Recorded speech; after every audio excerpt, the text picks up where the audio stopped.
Hello friends, in this video, we look at misunderstood Bible verse from Matthew chapter 7 verse 1. What does it mean when Jesus said, "You shall not judge"? I think this is probably the most quoted and the most misunderstood Bible verse of Jesus, and it's almost always quoted out of context. Let's first look at the passage in which Jesus said, "You shall not judge," so that we can understand the context in which he said this. In Matthew chapter 7 verses 1 through 5, this is what Jesus said. "Judge not, that you be not judged. For with the judgment you pronounce, you'll be judged, and with the measure you use, it'll be measured to you. Why do you see the speck that is in your brother's eye, but do not notice the log that is in your own eye? Or how can you say to your brother, 'Let me take the speck out of your eye,' when there's a log in your own eye? You hypocrite, first take the log out of your own eye, and then you'll see clearly to take the speck out of your brother's eye." So that's from Matthew chapter 7, verses 1 through 5. The word judge comes from the Greek word krino, which can mean to discern, to distinguish, to determine, to decide, but it also carries the sense or meaning of condemning, to condemn. And it is this harsh, prideful, hypocritical, condemning kind of judging, looking down on others kind of judging that Jesus says we should not indulge in or engage in. You're trying to find faults in others that you yourself are guilty of. You judge someone that they mess up so much in that area, yet you also fail or mess up in that area. Nonetheless, you don't acknowledge your failings, or you overlook your failings, or you think that your failure or fault in that area is not a big deal. You're seeing the speck or fault in your brother's eye, but you don't notice the log or fault in your own eye. So what you're doing is that the kind of judgment or standard that you're applying to the other person, that same standard of judgment or that standard you're not applying to yourself. You're being inconsistent. You're engaging in a double standard.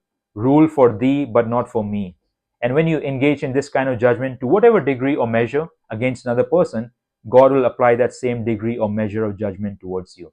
Having said all this, the Bible doesn't say that we should not judge at all. The Bible doesn't prohibit judgment at all.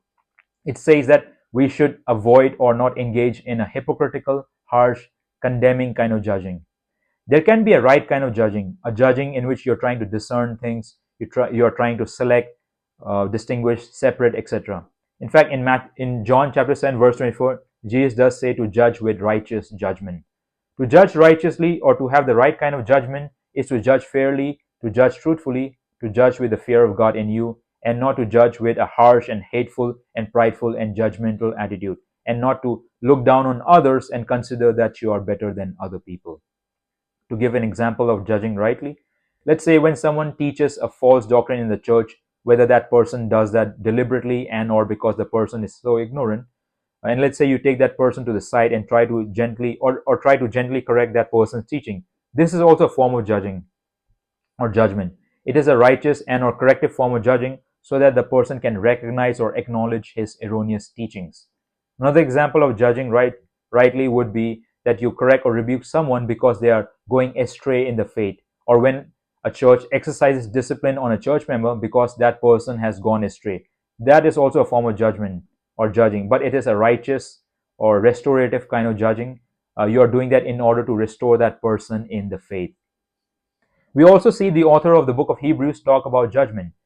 Hebrews chapter 5 verses 13 through 14 says, "For everyone who lives on milk is unskilled in the word of righteousness, since he is a child. But solid food is for the mature, for those who have their powers of discernment trained by constant practice to distinguish good from evil."